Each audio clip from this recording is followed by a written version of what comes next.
P Suneer M P കൂടി ചേരുകയാണ്. അത് കൃത്യമായി ബി.ജെ.പി. സർക്കാരിൻ്റെ അജണ്ടയല്ലേ? കൃത്യമായി എം പിമാരടക്കം ഇവിടെ വന്നിട്ടും ഒരു ജയിൽ സൂപ്രണ്ടിന് വേണമെങ്കിൽ അനുമതി നൽകാം. തീർച്ചയായും ഇന്ത്യയിൽ ആദ്യമായാണ് നമ്മൾ 5 മണിക്ക് മുമ്പ് വന്നിട്ടും ജയിലിൽ പ്രവേശിക്കാൻ അനുവദിക്കാത്തൊരു സാഹചര്യം നമ്മളെ സംബന്ധിച്ച് അനുഭവത്തിൽ ആദ്യമായാണ്. മാത്രമല്ല കൃത്യമായ വിവരം നൽകിക്കൊണ്ടാണ് ഇടതുപക്ഷ എം പിമാരും ഇടതുപക്ഷ നേതാക്കളും ഇന്ന് രാവിലെ ഡൽഹിയിൽ നിന്ന് തന്നെ ഇമെയിലായും രേഖാമൂലം ഇവിടെ വന്ന് ഇവിടുത്തെ സാധാരണ പാർട്ടി പ്രവർത്തകർ രേഖാമൂലമായും ജയിൽ DGPക്ക് നിവേദനം കൊടുത്തതാണ്.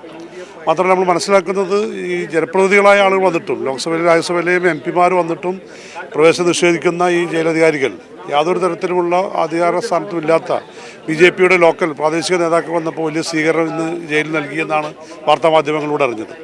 UDF എം പിമാർ വന്നപ്പോഴും 3 മണിക്കാണ്, 2 മണിയാണ് ഇവർ കൃത്യസമയം പറയുന്നതെങ്കിൽ 3 മണിക്ക് UDF എം പിമാർക്ക് എങ്ങനെയാണ് അനുവാദം കൊടുത്തത്? മുൻ മുഖ്യമന്ത്രി ഉൾപ്പെടെയുള്ള ആളുകൾ സമരം നടത്തേണ്ട സാഹചര്യം ഇതിനു മുമ്പിലുണ്ടായി എന്നാണ് മനസ്സിലാക്കുന്നത്.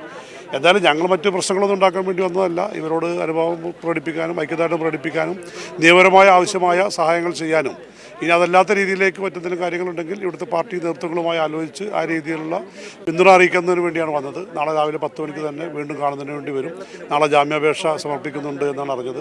അതിനാവശ്യമായ നിയമപരമായ സഹായങ്ങൾ നൽകുന്നതിന് വേണ്ടിയാണ് ഇടതുപക്ഷ എം പിമാർ വന്നിട്ടുള്ളത്. ഞങ്ങൾ ആ രീതിയിലുള്ള നിയമപരമായ മാർഗ്ഗങ്ങൾ തേടി അവരെ ജയിലിൽ നിന്ന് മോചിപ്പിക്കുന്നതിന് ആവശ്യമായ എല്ലാ പിന്തുണയും സഹായവും നൽകുമെന്നാണ് ഇപ്പോൾ തീരുമാനിച്ചിട്ടുള്ളത്. ഈ കന്യാസ്ത്രീമാരുടെ വിഷയത്തിൽ പാർലമെൻറ്റിൽ അതിശക്തമായി വിഷയം ഉന്നയിക്കുകയും ചട്ടം 267 പ്രകാരം അടിയന്തര പ്രമേയ നോട്ടീസൊക്കെ നൽകിയ എം പിമാരാണ്.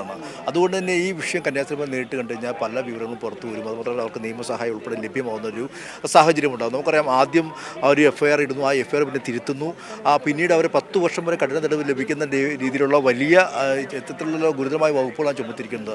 സ്വാഭാവികമായും ഇത് കൃത്യമായി ഈ കന്യാസ്ത്രീമാരെ രക്ഷപ്പെടുത്താതിരിക്കാൻ വേണ്ടി എല്ലാവരും ജയിലിലടക്കാനുള്ള കൃത്യമായ പ്ലാനിങ് എന്ന് തന്നെ പറയേണ്ടി വരും.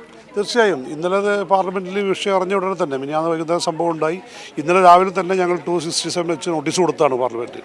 ചർച്ച ചെയ്യാൻ ഗവൺമെൻറ് സമ്മതിച്ചില്ല. ഞങ്ങൾ അതിനെ തുടർന്നാണ് പാർലമെൻറ്റ് ബഹിഷ്കരിച്ചുകൊണ്ട് ഇറങ്ങി വന്ന് പ്രതിഷേധം പാർലമെൻറ്റിന് മുമ്പിൽ ഉയർത്തിയത്. എന്നാൽ ഇന്നലെ വൈകുന്നേരം നമ്മൾ കണ്ടത് ഈ FIR പരിശോധിച്ചുകൊണ്ടോ അല്ലെങ്കിൽ കോടതി വരുന്നതിന് മുമ്പ് മുഖ്യമന്ത്രിയാണ് പറയുന്നത് ഇത് മതവിരുദ്ധത്തിനുള്ള ഇടപെടലാണ്, ഇതിൽ നിയമവിരുദ്ധമായ കാര്യങ്ങളുണ്ട് എന്ന് സംസ്ഥാനത്തിൻ്റെ മുഖ്യമന്ത്രി പരസ്യമായി പ്രഖ്യാപിക്കുകയാണ്. കോടതി പോലും FIR പരിശോധിക്കുന്നതിന് മുമ്പ് എങ്ങനെയാണ് ഒരു ഭരണാധികാരി ഈ രീതിയിൽ ഏകപക്ഷീയമായൊരു ഉത്തരവ് പുറപ്പെടുവിക്കുന്നത് അല്ലെങ്കിൽ ഒരു നിഗമനത്തിൽ എത്തിച്ചേരുന്നത്? തീർച്ചയായും അതിൻ്റെ രാഷ്ട്രീയം ആ ഒറ്റ പ്രസ്താവനയിലൂടെ നമുക്ക് ബോധ്യപ്പെടുന്നതാണ്.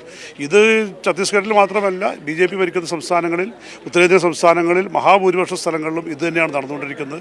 ഒരു ഭാഗത്ത് കേക്കും മധുരപലഹാരവും വിതരണം ചെയ്തുകൊണ്ട് അവർ പീഡിപ്പിക്കുന്ന നിലപാട് സ്വീകരിക്കുകയും മറുഭാഗത്ത് മതവികാരം ഉയർത്തിക്കൊണ്ടുവരുന്നതിന് വേണ്ടി ഇത്തരം നിലപാടുകൾ എടുക്കുകയും ചെയ്യുന്ന ഇരട്ടത്താപ്പാണ് നമ്മൾ ഈ രാജ്യത്ത് കണ്ടുകൊണ്ടിരിക്കുന്നത്. തീർച്ചയായും അതിശക്തമായ പോരാട്ടം മതേതര ജനാധിപത്യ വിശ്വാസികളായ മുഴുവൻ മനുഷ്യരെയും അണിചേർത്തുകൊണ്ട് ഈ നാടിൻ്റെ നിലനിൽപ്പിന് വേണ്ടിയുള്ള പോരാട്ടം ഏറ്റവും അനിവാര്യമായ ഒരു സന്ദർഭമാണ്. അതിനുവേണ്ടി കൂടിയുള്ള ഒരു ഒത്തൊരുമയും ഐക്യവും ഇതോടുകൂടി ഉണ്ടാകണമെന്നാണ് ഇടതുപക്ഷം എന്നുള്ള നിലയിൽ ഞങ്ങൾ ആഗ്രഹിക്കുന്നത്. തീർച്ചയായും അതുതന്നെയാണ്. കാരണം ഇതിൽ എത്രത്തോളം ഇവർ അടിച്ചമർത്താൻ ശ്രമിച്ചാലും അല്ലെങ്കിൽ അനുമതി നൽകിയില്ലെങ്കിലും കൃത്യമായി ഇവിടെ എത്തുകയും ഈ കന്യാസ്ത്രീമാരെ നേരിട്ട് കണ്ടുകൊണ്ട് അവർക്ക് വേണ്ട സഹായങ്ങൾ നൽകുമെന്ന് തന്നെയാണ് ഇപ്പോൾ എം പിമാരും LDF സംഘവും പറയുന്നത്.